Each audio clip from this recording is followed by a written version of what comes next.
The drummer is in front of a door, like a back door that you really can't get to unless you climb a fence. My friend climbs the fence, and he's behind them, and the back door was open so they could get air. And he had silly string, and just silly string the drummer.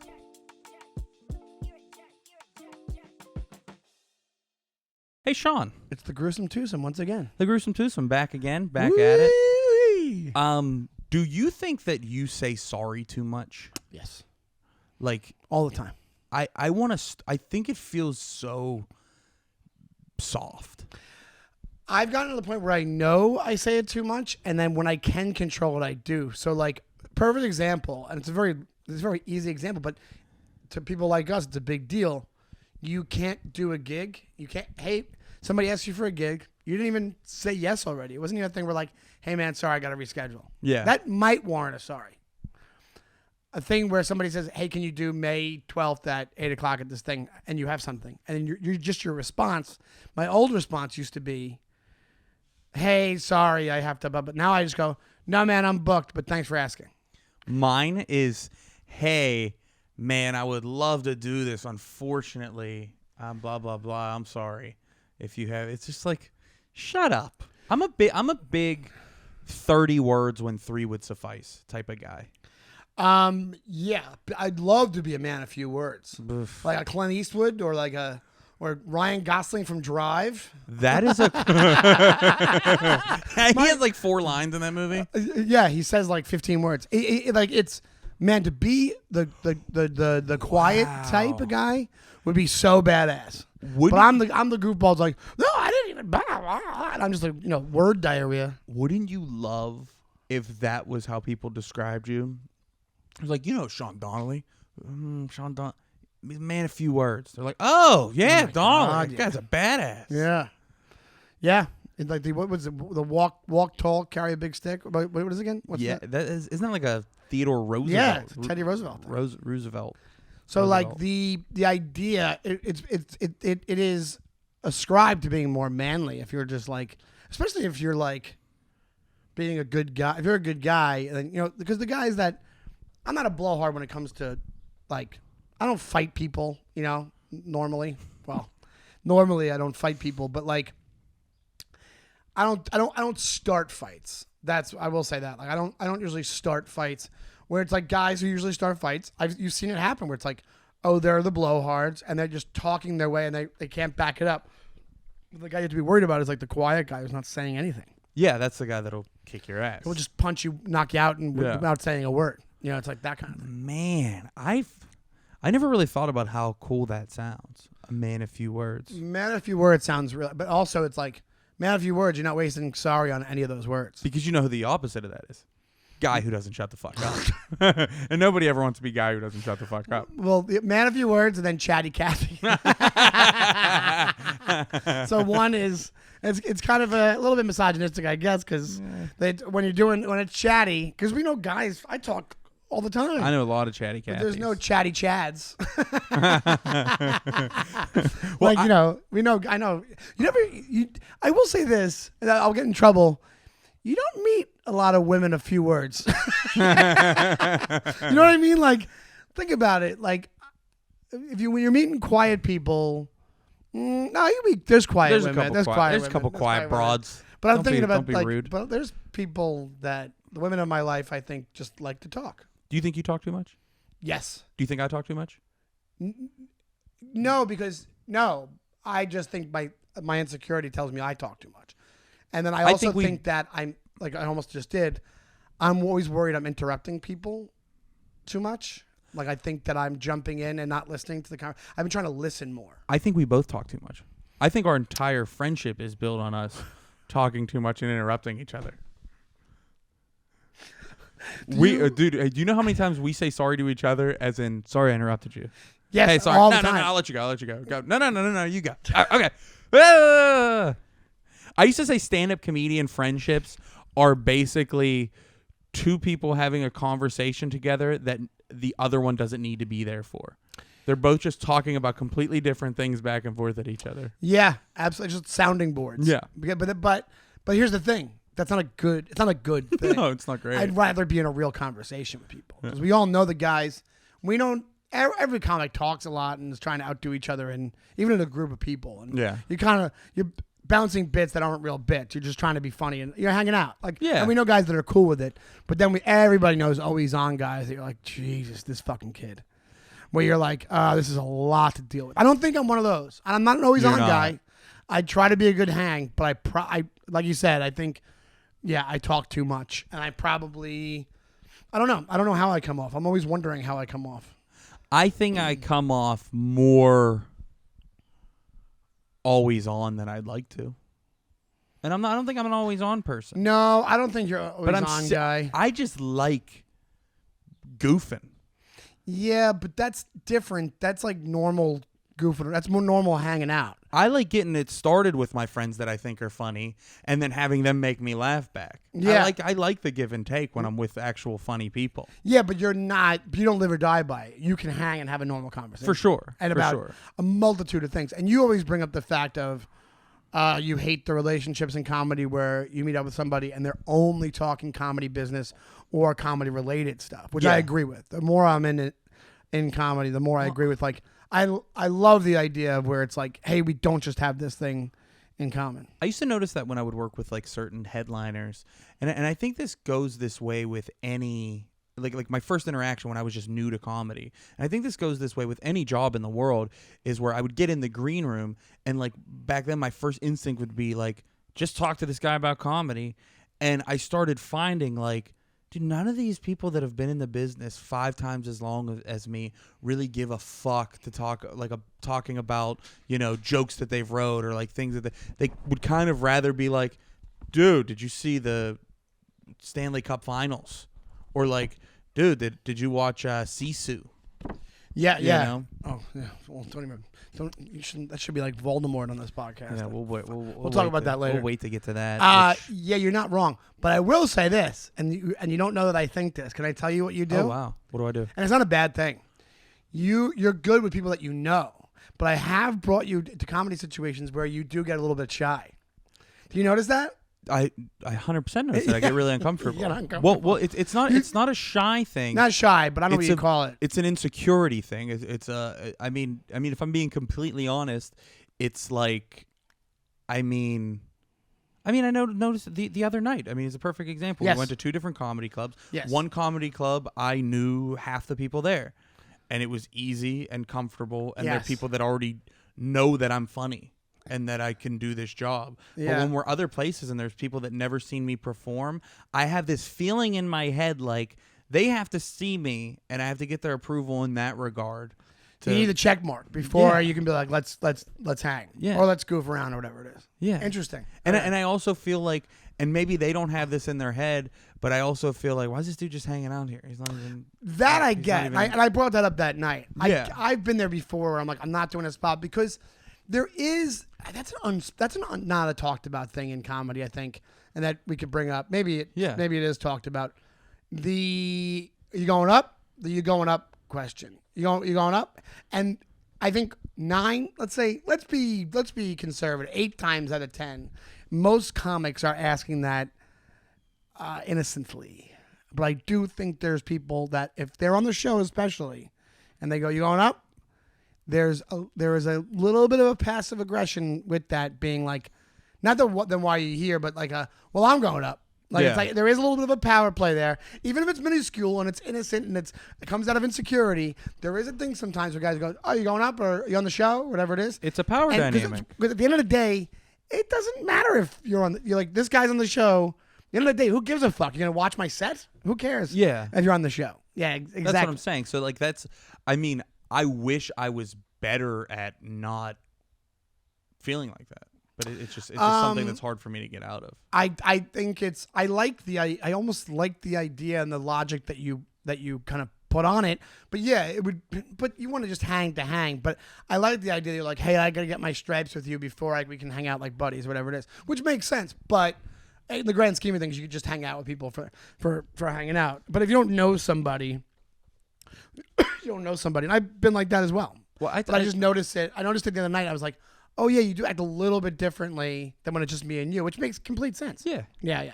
Well, and it's also a thing where, like, you know, I don't like us walking through the cellar, like the back of the room at the VU. Yes. We did it. Like, we went and got drinks, and I was Yes. like, holy f-. I was like, this is a lot for me. and it's not even just the like, hey, I'm not past there. Hey, I don't know everybody there. I don't have a comfortability there, and this is a place that I want to be at, and I want to be, you know, good enough to be at. But it's also in general. I experienced this when I just went to that bar with my girlfriend, that real crowded bar that I didn't want to be at when we went for a friend's birthday. Is like, I have like I hate the feeling of being in the way, and when I'm like, I just feel like a big fucking lug. Yeah. And everybody is like, get, will this guy get the fuck out of my, you know? Yeah. And again, 90% of everything that is up here. Is up in my 99. head. I mean, 99%. It's what we were talking about, you know, last week about, you know, people judging us for what we order to eat at a fucking Taco Bell. Right. It's all, you know, in your head. And I mean, that's 90% of people pleasing, is that idea where you're sending somebody you know, a text message, or you're confronting somebody about something, and your instinct is scorched earth. And it's really just, usually people are just normal. Yeah, 100%. And the thing that you think you're like, oh, this is like, I'm cutting tie here. They're gonna be so upset at me. Yeah. And that's almost never happens. People say that it's a level of ego, and I just really don't think it is. I see the logic behind that, but I try to identify. I think we both probably have moments of ego. Everybody does. I have when I try to identify the moments of ego I have where I'm like, okay, so a perfect example kind of fits in what we're talking about. We were at West Side Comedy Club, and that guy who ran the show, I forget his name, I wouldn't say it anyway. This guy ran the show, and he was trying to bust balls. It wasn't even trying to bust balls. Came up to me. I was going on the show, and he said, remember this? He said, all right, it's 15-minute spots. I'll give you the light at 12, then you wrap it up. Yeah. And that went right to the armor of the ego, and I went, wrap it up. I go, it's because it is a snotty thing to say to somebody who's been doing comedy for 17 years. It's not how you say it, though, either. Like, what? You're right, though. That's not how you say it. That's not how you say it. Particular thing. So you're saying, what I'm taking that as is, you don't trust me to, you like, you think I'm going to blow the light by 15 minutes. I'm going to blow the light. And I don't care if it's implied or I'm inferring it, or whatever you want to call it. You know, I'm only hearing that. I don't care. It sounds stupid.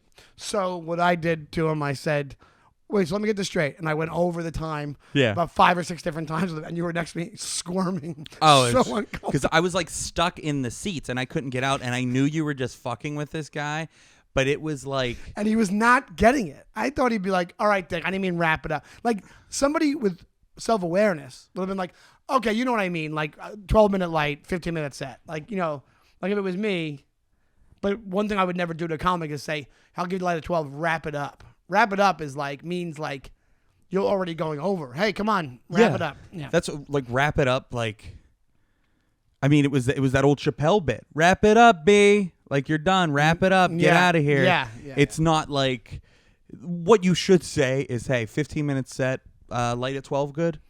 Yeah. Well, honestly, when do you want the light? Yeah. And also, but the most fun thing to do is going, I didn't think it would work. I thought he would realize what I was doing. And I go, okay, so the set's 12 minutes. Oh, you were having a great time. You were loving it. And I was just sitting there. I was like, please stop. Please, God, stop. Nope. I loved every minute of it because this guy, he just let me do it. Like, he just didn't get it, or he got it and was like not sure if I got it. He's like, not all there, that guy. Yeah.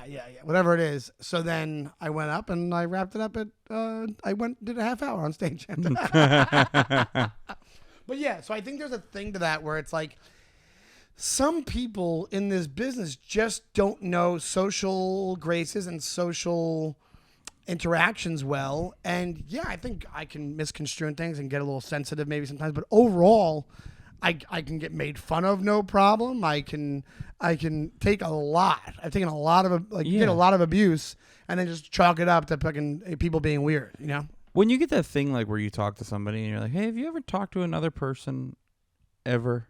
Yeah, I know. You know, like... And that's where what we learn, I feel like back in the day, if you were a comic and you were like autistic, which you know what happened, they would be way less understanding because now people kind of realize, oh, you're on the spectrum, or you have a personality disorder, or maybe you're just a dick. Like that's the thing. It's like the idea, the excuses for being a dick, which we've talked about before a multitude of times, shouldn't be in certain realms. Sometimes you can just be like, we're not saying maybe you're not evil, but you're kind of a dick, and you have got a bunch of issues.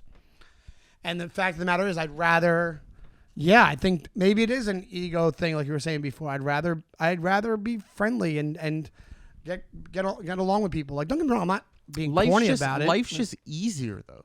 That's why I never understand people that want to make, because I've talked about those people, my least favorite kind of people that are just contrarians. It's like they're bored. It's like certain people are bored and they just always want to be disagreeable. They're messing with the human condition. Or they're like a natural pessimist. It's like, fucking just be a person. Stop making every conversation a sociological experiment where you're going against the grain. Go fuck yourself. Just be, just let people go by without having something in their head. Because obviously you're going to be the type that says something stupid and then they'll take it the wrong way and then you ruin part of their day. Why do that? It's so life's too short. Corny saying, but truer than anything. It's the amount of shit that I just hear and let go that I could combat every day. There's a ton of it, but it's just so not worth it to the flow of my day and what I have to get done. Like, I don't have time for this. I don't have time for a conversation about, I can't even think of a. I mean, I can think of one instance, but it's just such an out there instance. Is I remember saying that I made this comment in front of this one comedian who's like a huge contrarian, and I said, I don't think that a person is ever funnier to anybody but his group of friends, right? Like, your group of friends think you're hilarious because you have this world and a rapport, and you know how to manipulate this. What is great is if you're a comedian, you're able to find some level of that on stage. Oh, God, and bring the audience into your world because absolutely. You've seen people do it. And then he goes, yeah, but like those people in the audience, they're like, they haven't been friends with you for 30 years. And I said, right. Yeah, that's man. What you're saying. That's why comedy's hard. That's why it's a marathon. And that's why you have guys like Louis that like have kind of just become their true selves and realized how to create that. And I know that he knew what I was saying. I did. Smart guy. I knew this guy knew what I was saying, and he just kept going with it. And I was finally like, hey, dude, I'm good. Let's just agree that I think this way and you think that way. But I also think that you agree with me. You're just bored. Yeah, you just can't let it. You can't let it go. You can't let somebody have. You can't just be like, "Hey, that's a good point." I don't think debates. That's how you know you're a dick if you never said, "Hey, that's a good point in your life" to somebody. That's a really good point. That's a smart way to say that. That's like, we need more of that in the world. I think that's going away. You change. Me and you actually. I wouldn't call it a debate, but you actually did change my mind on something the other day. On abortion. Tape. Yeah, I think that it should be illegal. I don't think that these women. You're right, Sean, when you said that. I don't think women should have a choice over what they do with their bodies. And I was like, I guess that's a good point. I can't believe. I remember when Sean Donnelly was like, I don't think women should have control over what they do with their bodies. A man of the cloth. No, but it was a pretty hot button issue. It was about when I said that. I was bringing up this old meme that I saw where it was like Matthew McConaughey gave this like really shitty speech about gun control. And then somebody put a picture of him arguing that we need stronger regulations on firearms.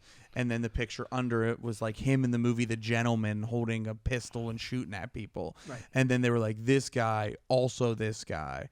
And I said, I think that meme is so stupid. And I think like we need to understand that it's just a movie. But you said something that was really smart. Which doesn't happen that often. That's what I'm saying. That's why I remember it so vividly. No, but like that was an argument that we, not an argument, but it was a conversation that we had where at the end of it I was like, yeah, I guess you're right. Like, and that rarely happens. And I was actually just talking about this today with another friend, and but you also we were like, it was one of those conversations where we were basically agreeing. And I wasn't, once again, like you're talking about contrarians, I wasn't even trying to be contrarian. I was just saying that you were like, hey, that has nothing to do with, like, it's gun control laws is the main meat of the problem with those. And I'm like, I agree with you, and I don't care if there's a million guns in movies. Yeah. But you can't. What my point was that you can't.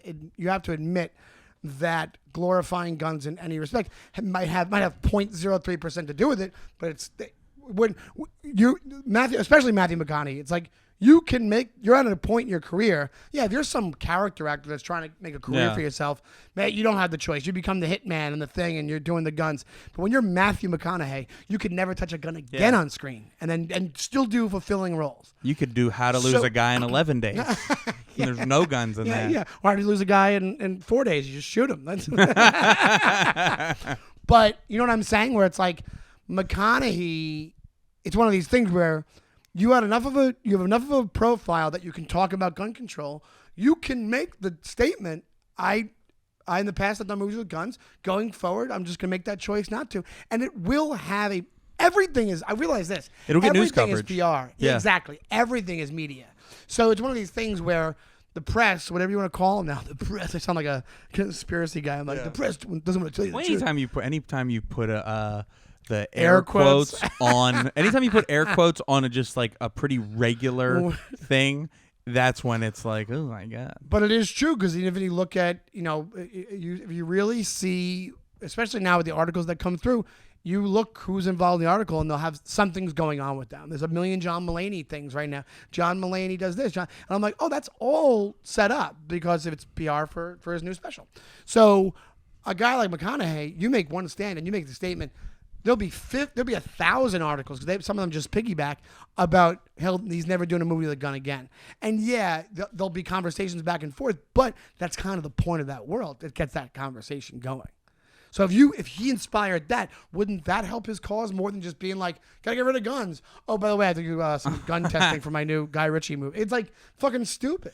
I'm very that's a tough thing for me, because I am for like them like reform, like not that anybody gives a shit, but like, I am very pro like let's do something to regulate guns to make things safer, because all these things are happening. Yep. But then I'm also of the mind that fucking John Wick is awesome. Yeah.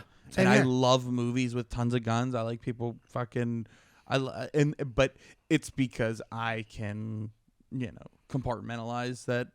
And I think that 99% of the people, 99.7% of the people can.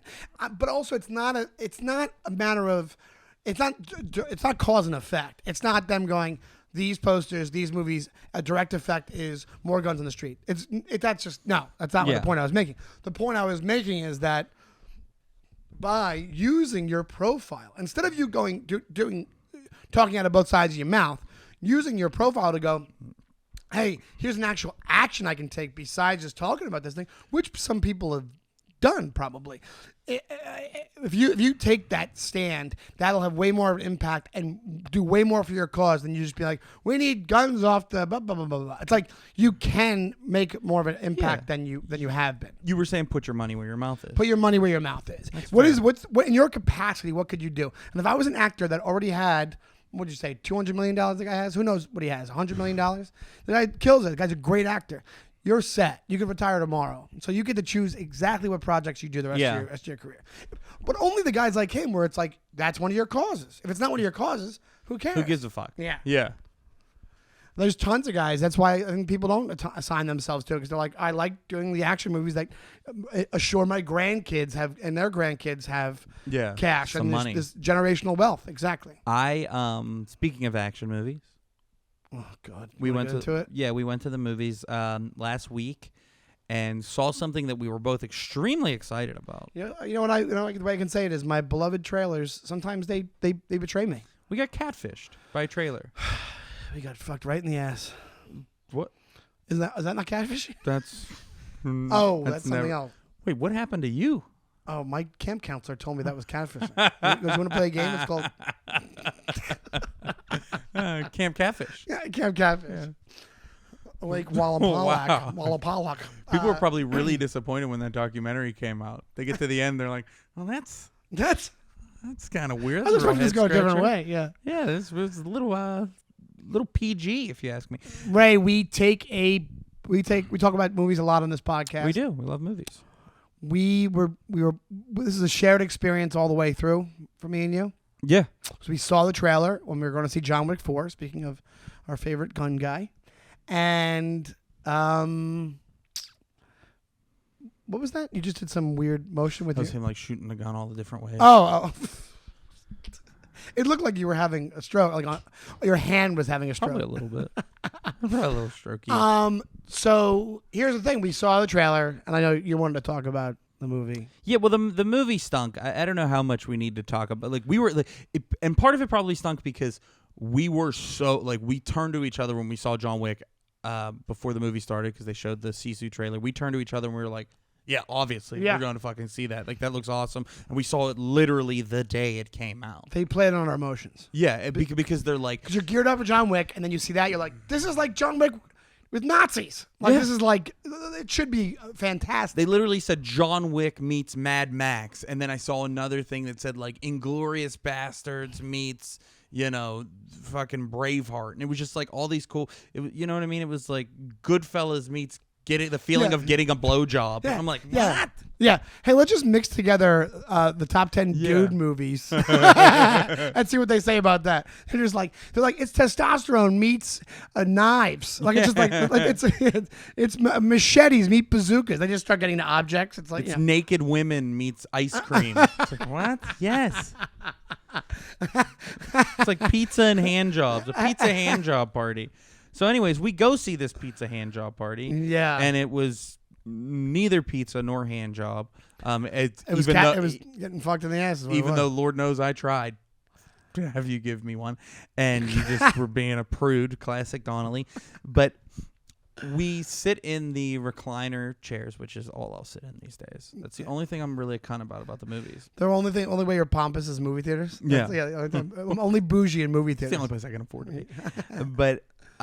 we're on a thing called the A-list. That's true. Which it's very exclusive. For only $25 a month, you could be on the A-list. So okay, real quick sidebar. The A-list, it has when you're on the AMC A-list, it's $25 a month, and you can see like 3 movies a week max. It's a good deal if you're somebody that goes to the movies a lot. I don't think I take advantage of it as much as I should. Don't, but I want to start. Me too, especially over the summer. But there is an A-list line and then a regular line, and I get embarrassed sometimes to use the A-list line. So do I. But now, the day we saw Sisu, there was nobody waiting on the regular line. So I'm like, let's go on the A-list line. Yeah. And because I feel like the people, this is going to sound crazy. I feel like the people in the regular line see me go in the A-list line, and they either, one, don't know what A-list is, and they're like, why is this fucking asshole think he could just jump in the line? I hope they think that. I would rather them think it's the line for like mentally disabled people. It's the Sky priority of snacks.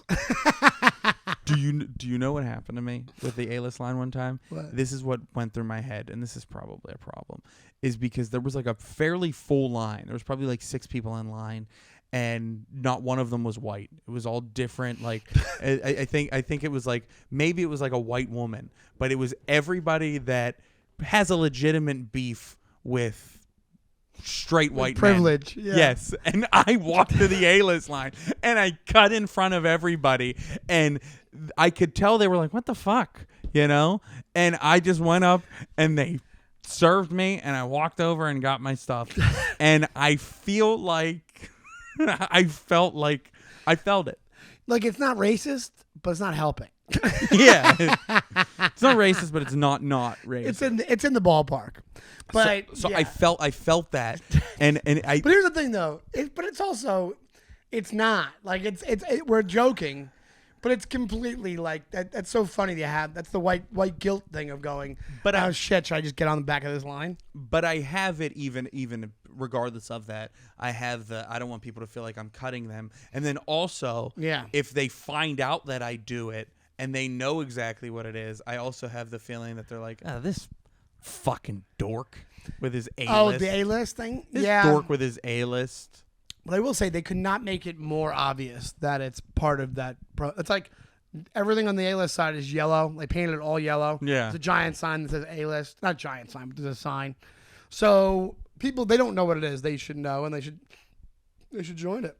I'll see some non-A-listers in the A-list line. Makes me sick, but I don't say anything. Do you spit on them? No, I'm insecure about using the line. But anyways, I've let somebody on the regular line go when I was on the A-list. Ugh. I've done that. We're not cut out for that. No, life. we're not. I know. We're not cut out to be. If I was to become rich, maybe not even famous, just rich, I still wouldn't be able to deal with it. I think a lot of the things. Bro, I would do the thing that I do when people compliment my shoes or my clothes. Like completely devalue it. Yeah, like if they compliment a shirt, I'll be like, yeah, dude, I got it for $3 at Old Navy. Or if they compliment shoes that actually were expensive, I was like, yeah, dude, these were like $180, but I won them on a March Madness. I bought them because I won a March Madness pool for like $3,000, so I had to treat myself start to making something. up things. No, that was true. But they were like nice hat. You're like, yeah, it fell from the sky. I don't know where it came from. It just popped in my head one day. But people are. It's like I give this whole long backstory to why I have a pair of shoes, and people are like, oh, okay. The fuck do you want me to do with that information, Ray? Nobody cares. Yeah.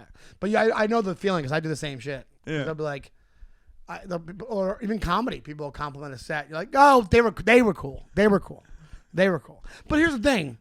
That is an ego thing with comedy sometimes for me because I'm like, I'll do real well. I'm like, in my head, I'm like, that was fantastic. And then it's me trying to discount it because I don't want to come off like an asshole. Have you ever had a thing where, and we will get to the SISU moment in a second. I didn't forget. I never forget. We have, have you ever had a thing where you had a really good set on a show and you're like a buddy that was also on the show tanked it and you're just it's kind of weird, like after. Yeah, totally. And you'll be like, what do you say in that moment? Like this would never. What's when I don't say good, sad. You mean where it's like clearly a divide? It's a clear divide. Because here's the thing, if you just do better than them, I don't say anything. Or I'll say, they were kind of weird if I really believed it, but I just don't say anything about the show. No, somebody struggles and you had a good set. And then they're like, ah, man, they were tough, dude. And then they're like, they seem to like you. I don't know. I don't even know. I think I say. Well, it's time for role play corner. Okay. Okay. So this is going to be really hard for me to do, because we'll just say I'm the guy and I just had a really bad set, which never happens. So I just struggled out there. I bombed, and you fucking killed on this show. And you're coming back into the green room where I'm sitting. Right after the set. You're coming back into the green room. You just killed out there. I struggled, right? And we know each other. We both know that we're capable of doing the job, right? Oh, I know what I have an answer for this. Okay, so you walk into the green room. Man, it sounds like they were good for you, man. This is what I do. I go.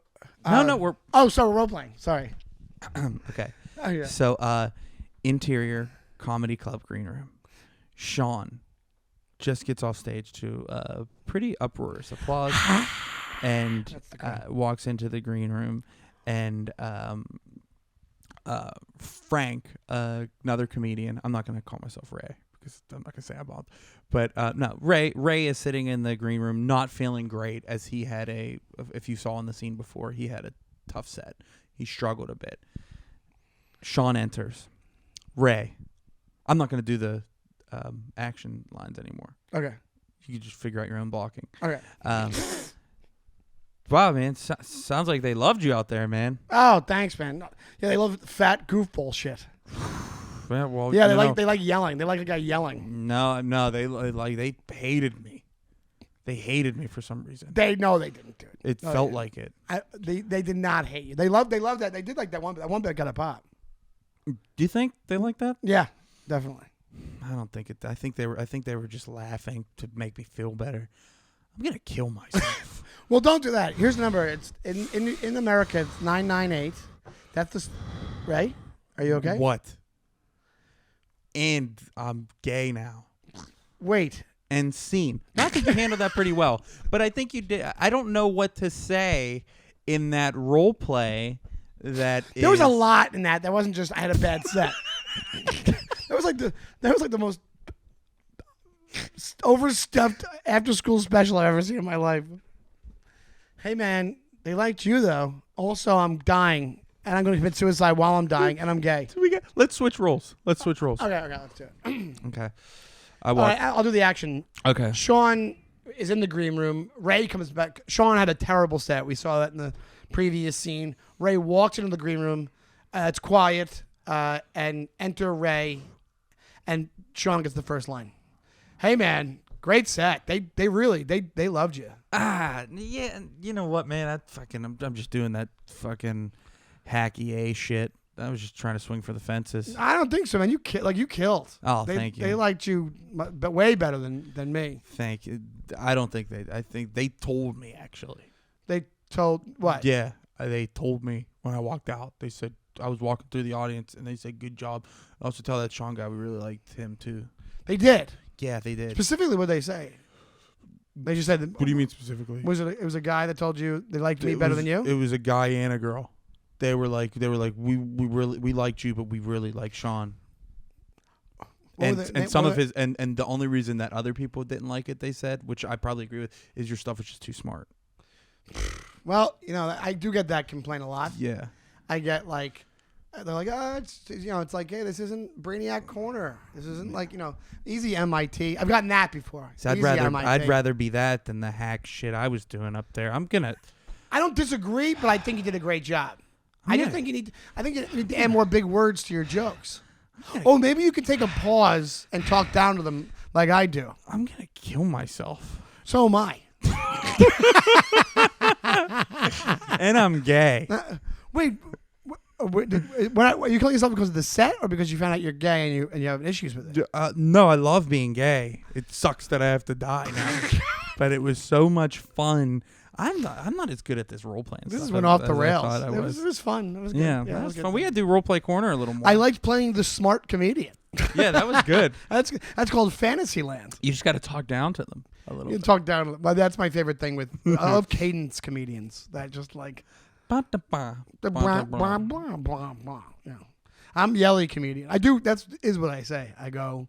They love fat goofball shit. That happened to me. That's bullshit, though. You shouldn't say that. I know. You should stop saying that. I should. You're right. Okay, so all role playing aside, what is the right thing that you should say? Thanks, man. I appreciate it. Oh, thanks, man. Yeah. And I do not say good set to the person because I would not want somebody to tell me that. I don't. Yes. Ever. We've. That's one thing. I think that's more respect. I think you're showing them more respect by not saying good set. And you'll have people say great set, and I'm like, don't do it. And then you can kind of. I make little judgments when I see people say great set and it wasn't. Yeah. Like somebody else in the room goes, "Hey man, great set," and I'm like, "Oh, you're a little bit of a worm." Yeah, don't tell them that. Yeah. Well, and I think and granted, I acted like a ham on both of those role plays, so that's on me for not giving us an accurate representation because I ended them with the worst case scenario. But yeah, but a lot of death.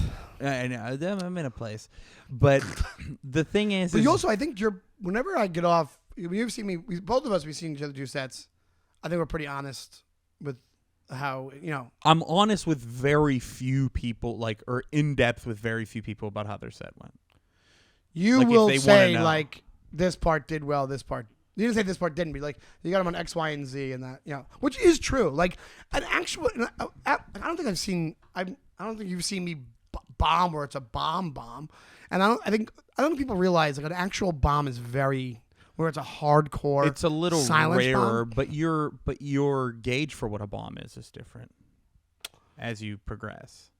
Yes, you meaning that you're more sensitive to when certain things don't do like when it's just not good, like.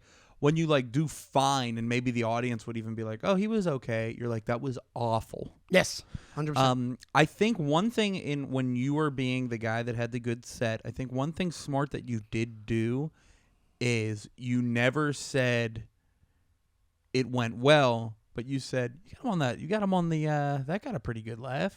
The one yeah.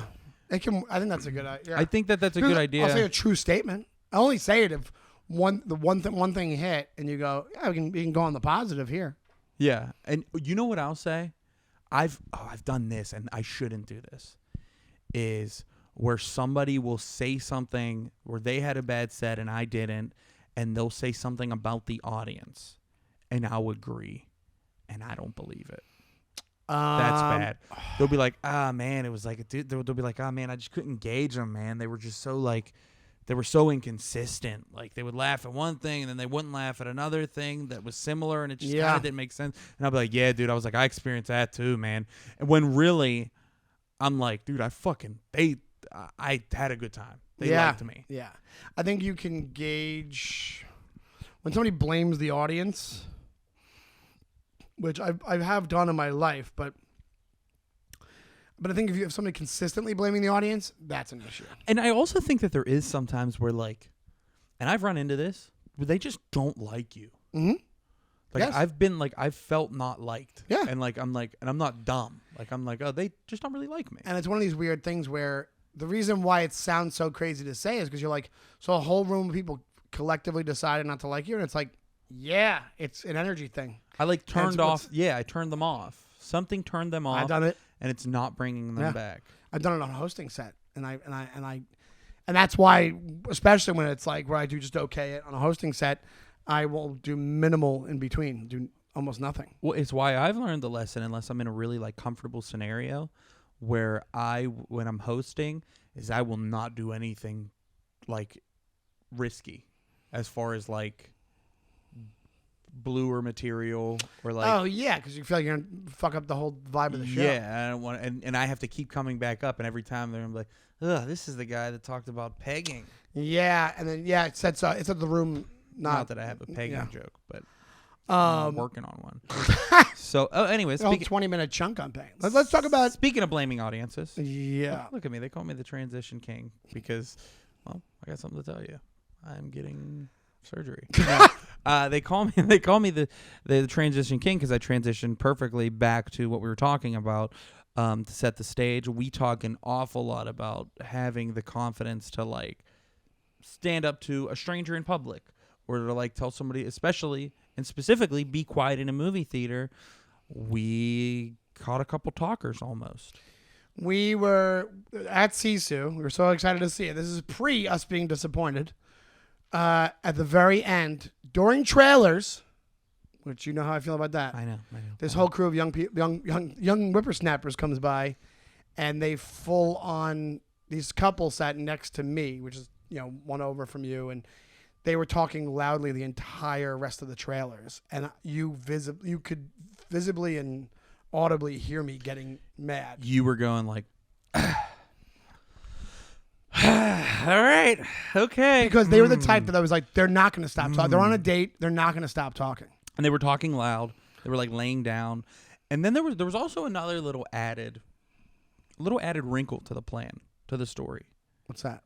Is their buddy was sitting 2 seats away from me, and there was an empty seat in between me and him, and he said, hey, if you want to put your jacket down on this chair to you so it's out of your way, and your umbrella. So it was like, I felt like these are nice people. They weren't assholes. I think they're nice when they people. Anybody who starts talking, whatever you did previously goes right out of my fucking 100%. Yeah. But it was like, I felt like, okay, though, this is going to be a nice exercise for me combating my anxiety about this. So, because I feel like it was like a safe first one to do. Yes. For me to, and because we kind of had the guy on the right who I could easily have been like, hey, sorry, your friends just won't shut the fuck up. Yes, they were expecting that to happen, but then he was cool. But what I was planning on doing is they're talking during that last trailer. I'll tell you my plan. You tell me what you were going to do. So, the way we were feeling. So what was, do you want my plan of attack on this or your plan of attack?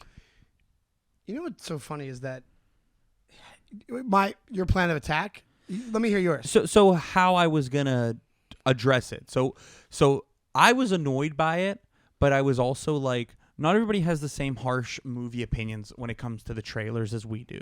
Mm-hmm. That's something that you've even said that people are pretty split on. And I know that. That's why they were talking through the entire trailer. And they were talking loud. They weren't whispering. No, they were loud as fuck. And I was thinking that they were gonna be an issue. So I was like, okay, I'm going to give it until like maybe 3 minutes into the film. Mm-hmm. And then I'm going to turn and I already have my line ready. I was going to say, hey, could you please be quiet? I was going to lean over you, and I was going to say, hey, can you please be quiet? Okay. That was it. There's similarities, but I'll tell you this. In the world of film, 3 minutes is an eternity. So I don't know where you're getting 3 minutes from. I probably would have given them a minute. A minute after the credits. I'll give you the credits. And I have That's about 3 minutes. The credits could have been long. Oh, yeah. Okay. Yeah. Good point. But I have the thing that when I went to go see Casino with my dad, and when he got in that guy's face, it was like he let it go to the trailers. They were talking even louder than that couple was. He let it go through the credits, the opening montage, and they got to it. He goes, hey, can you be quiet? Like, it was right behind us. Can you be quiet? He's like, why don't you fucking... And then he got up and they got in the guy's face. I told you that story. Have you told this on the podcast? Yes, I think so. Maybe not. He basically got up. But he goes, why don't you fucking relax? And my dad, who wasn't a tall guy, he was like my height, but he was he was bigger. And he got up and he goes, why don't you fucking relax? And then the guy to the girl was like, oh, let's go on the other side of the thing. Yeah. And I never forget it. It's embroidered in my brain. So I always think of that, where it's like, that was the fair... he maybe shouldn't have gotten up and yelled at the guy, but the fair thing to do is to be like, I'll give you the trailers, I'll give you the beginning, and now we're in it. Now it's started. And I'll give you about a little bit of, leeway, but you got to be quiet. But the thing that I struggle with is how I would have said it. I in my head, I was like, I was trying to think of how I was going to say it. I had it prepared. I was like, hey, can you guys, please, can you guys be a little quieter? Or can you be quiet? But I think I have so much disdain for people who talk in the movies, and it so hits me in such a deep place that I don't think I could not sound like an asshole, like angry, even if it's a little snarky or whatever you want to call it, or a little dismissive. Like there's no build up to that thing to me. In my brain, I'm running red. I'm already so hot that my first go to is, hey, be quiet, which should be like the third one that you do. Like my first go-to is shut the fuck up. Right. You're an adult. We're at the movies, and people paid $20 to see this. Whatever, probably $20 in snacks, a fucking $15 Uber or whatever. Do you know what I mean? Like, it's a lot of money, man. And it's like, it's a nice escape, man, to just sit down, fucking lay back, and watch a movie on a big screen. And if you're somebody that can't handle it anymore, there's 9 billion things streaming at the crib. Yeah, 100%. Go home and fucking watch My Best Friend's Girl streaming now on HBO Max. The same way that streaming has made movie etiquette decompose is the same reason that there's so much stuff. You can just to the point where you probably could have watched the movie you were in the movie theater for at home. A lot of them come out a week later on streaming or simultaneously. Well, I learned that I think please be quiet is the way to go. Please be quiet. Please be quiet. Hey, can you please be quiet? Hey, could you please be quiet? Yes. And because here's the thing. You normally, if somebody's being loud in a place where it's weirdly out of place, you would be like, hey, can you quiet down? Meaning that, you can continue your conversation. But in a movie theater, it's an absolute. In a movie theater, it's stop talking immediately. But you also have to ride that line of, what you're saying can't be too far where you go past your word limit where you're going to get into it with them and then you become part of the problem. Now you're being too loud. I've told you that's why I rarely ever do it. Yeah. However, house lights go down and they were completely silent the entire movie. They were good. I was wrong. Because she was giving him head. Just kidding. He was giving her head, dude. It's 2023. Girls can get head too now. All right, bro. Take it easy. I am well aware that we completely prejudged them for being younger, but also based off, I had some evidence there with them talking loud, and then coming in late and having complete disrespect for. Yeah. So, but once it started, besides maybe a couple of asides, which we did anyway, we talked for like 2 words. That's fine. Yeah. I don't mind that at all. It has to be sustained annoyance, sustained talking. I didn't really, and I know that we're becoming a little bit, because we're talking about this so much, we're becoming a little bit male Karen-y about it. But we're not, though, because male Karens would be immediately, even though they were telling her in the trailer, they'd be like... Well, male Karens would have walked out and grabbed somebody to say something. Yeah. That's true. But, I mean, I learned it from, like I think I'm going to be a lot better at confronting people when they're acting impolite in those settings because I saw how Natalie did it, which, again, it's a lot easier for women, I think, because there's less likely of getting punched in the face. Yeah. Which, you got to the point where it's maybe not. Which I think for men, you're less likely to get punched. You're not getting punched either. Most but people, that's just what I think. Handled the right way, most people I think would be like, oh, yeah, sorry.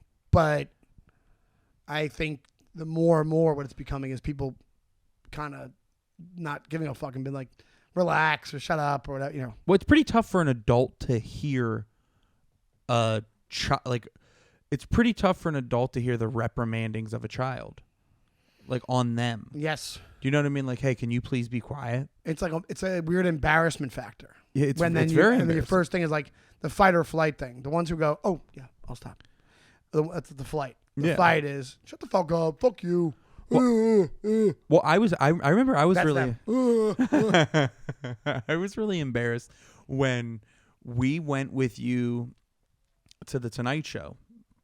When you did the Tonight Show last year. Mm-hmm. It was me, you, Megan, and Kevin Ryan, and Megan wasn't there yet, and you were on the phone with the fucking guy, the booker. You know, you're having like a conversation about like serious important shit, and me and Kevin are talking about the snacks in there real loud. We're like, hey, nobody's touching them fucking vegetables. Not when they got and we're going back and forth, and you were like, hey, shh, shut up.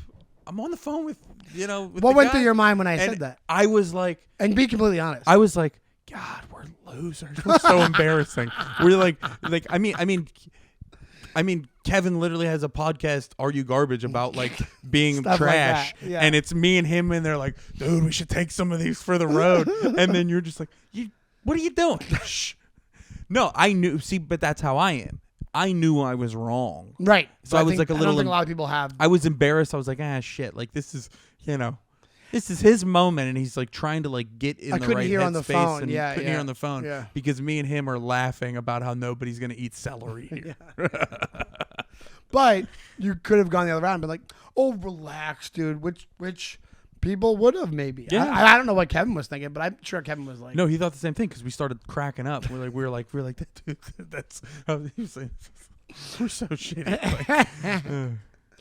But yeah, so totally. I do think that I'm willing to admit my crazy opinions when it comes to the movies are crazy. Like even the trailer thing, I get it. I never would go after somebody for talking during the trailers. I've never done that in my life. But in my head, I'm like, properly, the trailers start. Everybody should shut the fuck up. I don't know how people don't consider the trailers part of the movie. I just don't see it. They're not commercials. They have Nuvi. We know Nuvi with our friend Maria Meninos, who looks fantastic. Oh, wow. Probably almost 50. Her boobs look amazing. She's really doing her thing. She's doing her thing. It's so funny that you know that name. Probably gets stem cells injected into her forehead. And I don't know why I said that. She's probably a perfectly nice person. I don't know why you said her. It felt like when you took that break, you were going to say something so filthy. And then you're like, her forehead. Yeah, I got guilty. And so that's commercials. Yeah, Nuvi, do whatever you want during Nuvi. Fuck Nuvi.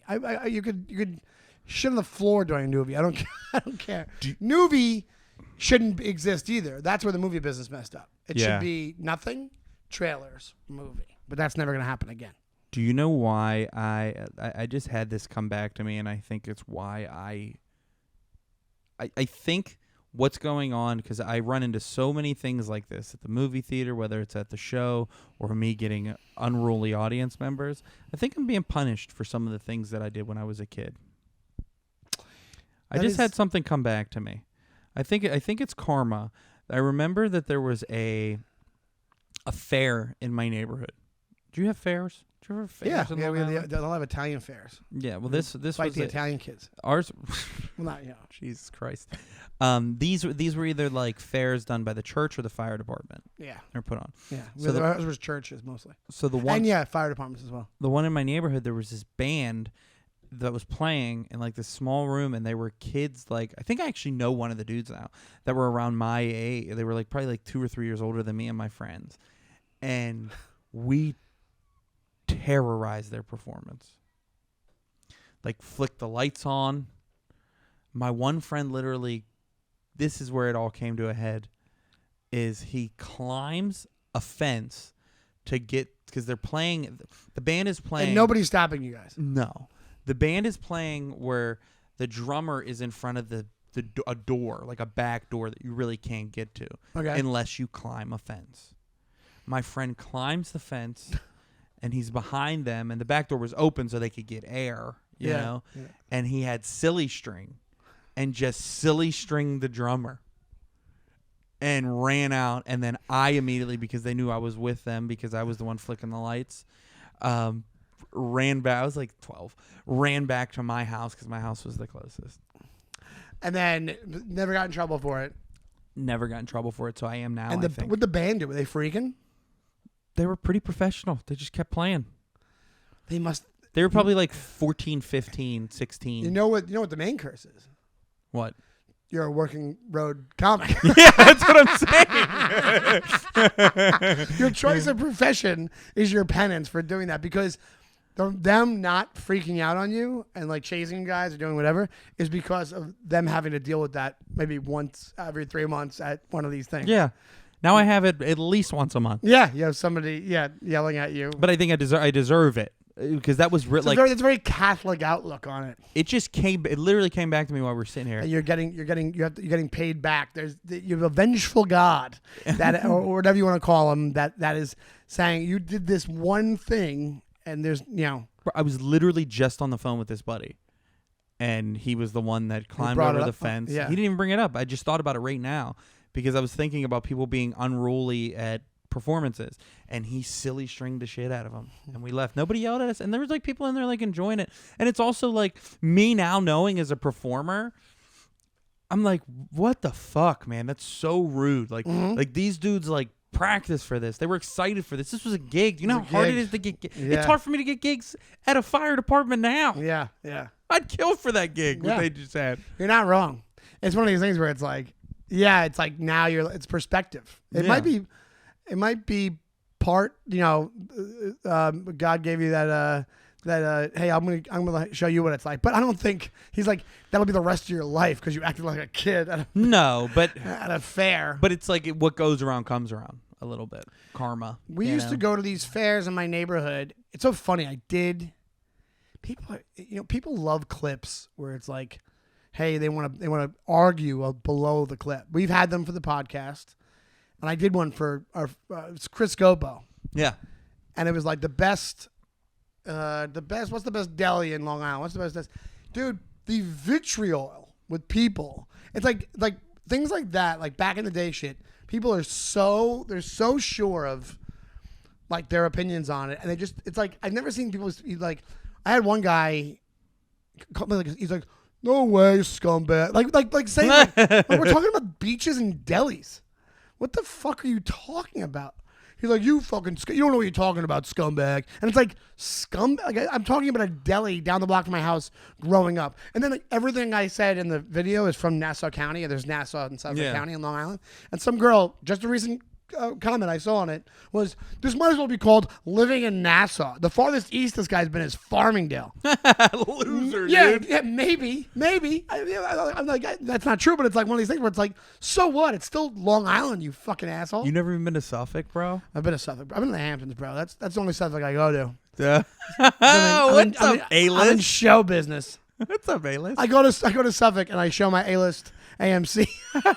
And they're like, no. They're like, no, you cannot get into whatever club is the hottest club. It's one of those things. Like I know, like I've told people that I was a Steeler fan in conversation, and they're like, oh, what's your team, man? Who do you root for? After they already know where I'm from. And then I'll go, oh, I'm a Steelers fan. They'll be like, oh, dude, fuck you, bro. They fuck the fucking Steelers. And they get like real crazy and like mean to me. And I'm like, oh, okay.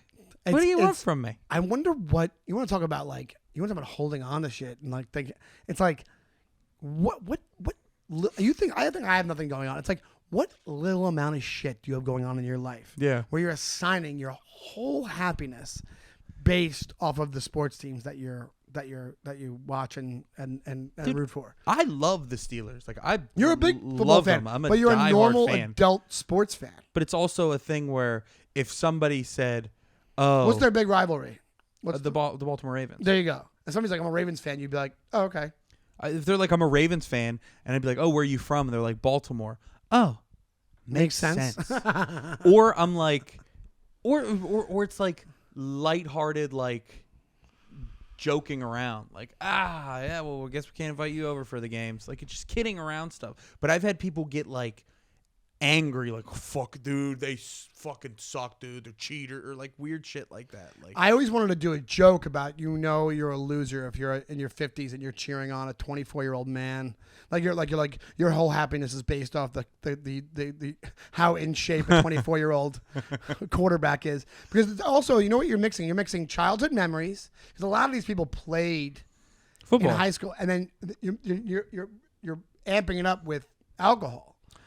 So it's like alcohol and childhood are not a good mix. Pisslop, who cares? Yeah, from The Office. The Office, which is the guy with the Bishop O'Hara. He's like, that's Pisslop, who cares? Yeah, that's the perfect example of a guy like that. Yeah, that guy. His name's David Denham, I think. Really good actor. He's in Mayor of Easttown. You saw Mayor of Easttown? No. Right? You should watch it. I also think I'm more Roy than Jim. You're a mixture of both. You have some Roy in you probably, but like we said, you're not sports Roy. You're not gonna get mad about a high school team. You're more Dwight. And she's like, did you what? No, keep going. I'm Dwight. Just kidding, man. You're not Dwight. But dude, you ever see that video? Real quick, speaking of sports nuts. Yeah. I think we talked about it recently. The video. I think it's an Ohio game or something. I think the guy's purposely doing this. He's walking through a whole bunch of fans, and he's wearing the opposite teams. And I can't believe this guy didn't get punched in the face. Like I think he got shit thrown at him. Yeah. He goes, people screaming in his face. It was like insane to watch. I have to look it up. I forget what teams it is. It was like one was like Ohio or so. I don't know what it was, but isn't that a weird thing though, that there's these certain clips that kind of live in infamy of like somebody getting beat up at a game or in the stands? That's a tough thing to beat. Like, do you know what I mean? Like, man, you look really familiar, but where do I know you from? You're like, remember the guy who got punched in the face at the Cincinnati Bengals game, and then they smacked my wife's beer out of her hand? That was me. Yeah. Well, especially if you're getting hit or if you're the asshole in the video. Either one. Sometimes it's like the guy starting the fight looks like the biggest joker in the video. If he wins, though, he looks cool. There's a comedy version of that. This guy, I'm not going to say his name, and he spent years trying to get it scrubbed from YouTube. And I think the only reason he was able to do it is because it was years ago. He did a show hosted by Bill Bellamy on this cable channel. Okay. It was like Who's Got Jokes, it was called. Yeah. And the first round, I think the first round was like, I think it might have been, first round was just just do your set. Yeah. And he comes out, and it's like Ray J, the fucking Kim Kardashian porno video guy, the guy from Living Single, and one other actress. So people that know comedy. Judges. Yeah. And this comic comes out, and it just wasn't, he should have just begged them, hey man, just please don't air this. Because it became a viral thing on the internet called The Worst Comedian in the World. And it was shared amongst... You showed me it. Oh, I showed... Yeah. It's hilarious. But a lot of it's scrubbed. There was like another round that you wanted to show me. There was another round where they did a ad-lib set based off a wheel, and then they picked... It's like a disaster for a comedian. For sure. Like, we're going to spin this wheel, and you have to do a 2-minute set based off... And one of them was... I think it was Michael Jackson was the topic. And he just did a Michael Jackson. And it was, they're like laughing at, the judges are laughing at, it's brutal. Like, I have so much sympathy. Like it's like you're watching it. It's like Schadenfreude, but you're also what did you call it again? Not Schadenfreude. You used to call it something else. Schadenfreude. What is it? I don't know. It's Schadenfreude. Sherpas freeze. But you're watching this clip and you're like, this is a disaster. And then, but luckily the guy got it's barely on the internet. Yeah, and also can't find it comedy's anymore. also moved on where I think this guy still does it, but nobody's talking about it anymore. But I remember it being shared with me, especially in the infancy of YouTube, like multiple times. Well, those shows in general are really a tough look because, like, I've had friends that have done them, and I'm sure you've had even more friends that have done them, where they splice it in a way to make them look like fools. Absolutely. Well, they have that. He's a bit of a nut. That guy, like Joe, what's his name from upstate, and then his story apparently is true, where he did America's Got Talent when Stern was the judge, and he said, and this is why here's the thing. One thing people probably don't know is this: nobody ever gets stand up right. There's only 2 movies in the history of movies that got stand up right. One of them's Punchline, which is still kind of 80s corny, but mostly it gets stand up right. And the other one is Punching the Clown, which is by Henry Phillips, and it's done like mockumentary style. You told me to watch that. I never watched it. Oh, it's fantastic. And Henry is such a great comedian. I actually thought it was in the background a little bit of the movie. It wasn't like the full center of it, but I thought The Big Sick nailed a couple of things. But even that's from a different perspective. Yeah, it's not like road comic or like club comic in the city. That was Kumail, so that was more like alty-ish. Yeah, It was like who got this right. It was like Montreal. It was like something. It was Montreal. Montreal, yeah. But yes, that was true. But I mean, like as far as the movie kind of being about it, nobody ever gets it right. And what I was gonna say is, like, a lot of times, like NBC, like at Last Comic Standing didn't get it right. When I did Last Comic Standing, which was years ago, they had to have a meeting with the comics because no comics would do it. So they had the meeting they had brought us in, like 100 people into the room, and we're like, just so you know, it's different now. We have this producer, Wanda Sykes is hosting. She's a comic. It won't be what it was. And people still had issues. They were trying to chase people down when they were like calling their families to tell them they got passed or didn't get passed. And they were like slamming cameras in their faces, still pushing through other people. And it was, I think Roseanne Barr was, she was one of the judges. She was the fucking worst. She, at one point, they edited it to make it look like she was giving Ben Kronberg, who's a comic from Denver, lives in Denver now. She gave him a hard time, and they made it look like they just got into it on stage, and that he walked backstage, and before he went back, they just looked at her like "fuck you." In reality, Roseanne, after they had the exchange, gives him the finger, and in reality, he's looking back with his face scrunched up, like, the finger? Really? You're giving me the finger? Yeah. But they made it look like he was like, what the fuck? Like trying to start shit with her. Like, they just want the drama out of They made him look like that guy. Like, I've Do you seen remember him the before. clip? He seemed funny on the show. I don't know much about him, but they made him look like a jerk, like an asshole. Yeah, they make him look like he started shit. And in actuality, he did his act, and he got some blowback from Roseanne, who fucking sucks. But didn't you have a weird experience with her? Yeah, I did. What happened? Did I talk about it already on the show? I don't think so. I'll tell you mine. So here's the thing. And then we could wrap up. But yeah, this would be a good note to close on. Yeah, so just for full story, maybe clippable capabilities, I did the first round of Last Comic Standing in like 2016, and it was one of the first things I did. I did other stuff, but it was one of the first like TV things I did. I was super nervous. JB Smoove was the host. They had this area that was like a green room where they were filming you like before you went out and did your set. I was so in my head, I wasn't paying attention to anything. They're filming. They do a little thing where JB Smoove comes back to all the comics and says, "Hey, we're gonna get started pretty soon, but just so you know, if you go out there, don't do the host thing of like, and come out and go, hey, how you doing? Because Roseanne in last taping just reamed this girl out for doing it. I barely heard what he said. And then I was first on the show. I'm always first. I was first in Montreal, always first. I'm waiting in the wings. The warm-up comic did like nothing. No jokes. Maybe pumped them up a little bit, but like did nothing. Did about 4 minutes. I'm like, oh, JB Smoove's going to do stand-up before he brings me out. JB Smoove goes out and goes, you ready to have some fun? And then brings me right out pretty much. So having hosted for fucking how many years, forgot immediately what this guy said and went out and was like, hey, how you doing?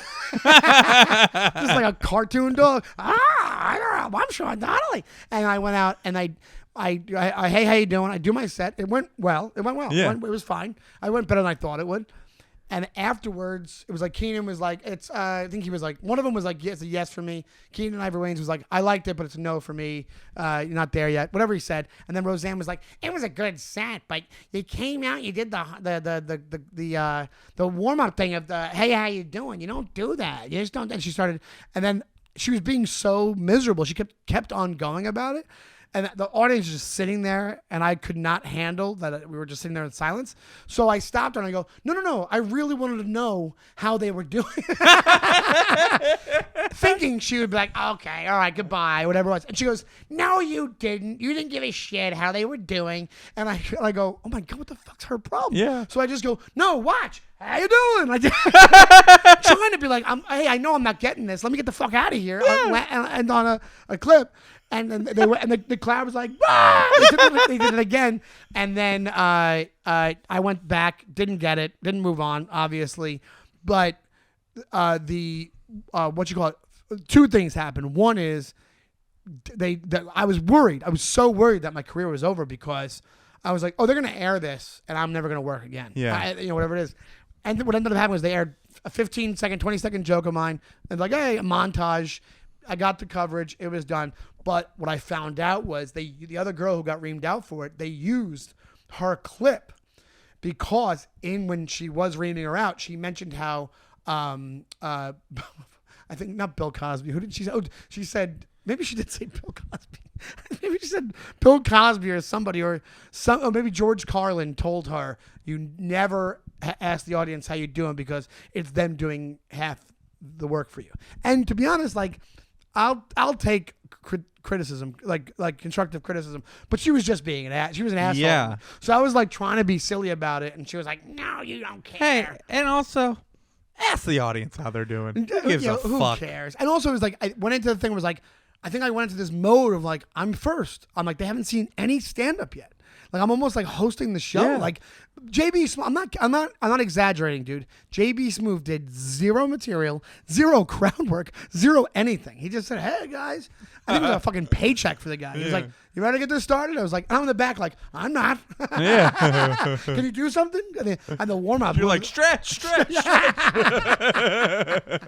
So yeah, that was like I was so nervous for months that they were just gonna have her yelling at me and everything's gonna be like, "Ooh, Donnelly, what's that about?" Now. This is how many years later I can give a shit less. Hey, and things aren't going wonderful for her as far as image. No, she sucks. Then I found out that I was actually took it to heart for a while. Then I found out that I heard back in the day all of her domestic goddess shit was written for. She didn't even write her original shit. I could be wrong about that. Tell me if I'm wrong, but fuck her. She sucks. And she blew Tom Arnold. Yeah. Maybe, but she did that. Yeah, who knows what happened there? I don't see her doing something she doesn't want to do. But she did that Fox special. Did you? I watched. Yeah, I didn't watch any of it. She has she's weirdly dressed like a milk maiden. Like she has like a denim outfit on and like blonde pigtails, I think, or something. Like it's really creepy and weird and like somebody who's so out of touch. It's like when you get past the 500 million mark, you just really have a propensity to just lose your fucking mind. Yeah. And that's what she did. It's not even politics aside. It's like you're just bad. This is just bad. Go back to Hawaii and raise peanuts. Didn't she have a peanut farm in Hawaii or something? I don't know. I just know her voice fucking kills me. I don't even care about her voice. I thought she was. I remember in the '80s being like, "Oh, she's one of the biggest comics," and she was funny. And the act worked. The persona. Her show worked. was hilarious. The show was amazing. Roseanne was great to the last. And she probably did get railroaded with that. With what she said about what's her name, the senator. I think she did. I think she honestly didn't know she was black. I do believe that. But then she went like, "Okay, now I'm Crusader." It's like she doubled down. Enjoy your money, you fucking goofball. All right, let's get out of here. All right, we Sean. got an hour and 14 minutes on this bad boy. That was fun. That was a fun one, baby. All right. Awkward handshake. We actually did a good handshake instead. But we'll see you next week. But until then, you can go back and watch any of the 60 episodes that we have out there. This is our 60th episode. So we have 59 episodes out there that you can go back. There's about 20 of them that we have full live episodes that you can watch on our YouTube channel. And then the entire catalog is on Spotify and Apple Podcasts. and clips everywhere on the YouTube Shorts, as well as at Brand New Jerks Pod on TikTok, and between Sean and my personal Instagram, he is at Shawnee Time, and I am at Raby Killing 'em, and we will see you next Thursday. Thank you guys. Bye.